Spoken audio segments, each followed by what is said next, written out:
बिस्मिल्लाहिर्रहमानिर्रहीम। बहुत शुक्रिया माजिद भाई, आपने टाइम निकाला। हमारी लाइट 4 बजे से बंद है। ये तकरीबन मेरे ख्याल से कोई 8:30 बजे का टाइम हो रहा है, 7:30 बजे का 8:30 हो रहे हैं। लाइट का पता नहीं है और ना वो बंदे फ़ोन अटेंड कर रहे हैं। हम फ़ोन कर रहे हैं, वो कहते हैं फाड़ ले।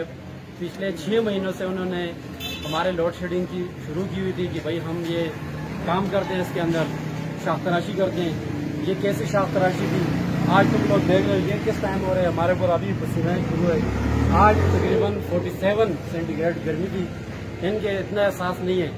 मैं ऐवान तिजारत की तरफ से नायब सदर की हैसियत से हम इनको आज अल्टीमेटम देते हैं कि हमें एहतजाज पर मजबूर ना किया जाए। हमारा दरबंद का आप तारीख उठा के देखें। हम सभी इदारे के साथ अगर कोई तोड़ फोड़ हुआ तो तमाम तर जिम्मेदारी वादा की होगी और इसके साथ जो इदारा आएगा उसकी होगी।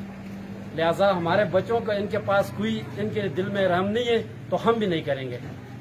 और ये दूसरी बात, शरगढ़ का फीडर चल रहे हैं, हरिपुर के फीडर चल रहे हैं। ये ड्रामे हमारे साथ हो रहे हैं। खुदारा SDO साहब भी सुने, एक्सीन भी सुने। हम हजारे के इंशाअल्लाह हजारे का सबसे बड़ा धरना देंगे। ये हमें ये ना देखें कि हम इधर छोटा सा गांव है। इंशाअल्लाह हमें बहुत सी जगह मालूम है जहाँ पे एहतजाज करना बहुत कामयाब होता है। ये हमारी मिन्नती भी करेंगे इंशाअल्लाह, फिर हम नहीं मानेंगे। हमारे बिजली का मसला जल्द से जल्द हल किया जाए। हम कल से जो है ना अपने एहतजाज की तैयारी शुरू करेंगे इंशाअल्लाह। बहुत बहुत शुक्रिया, बहुत बहुत शुक्रिया।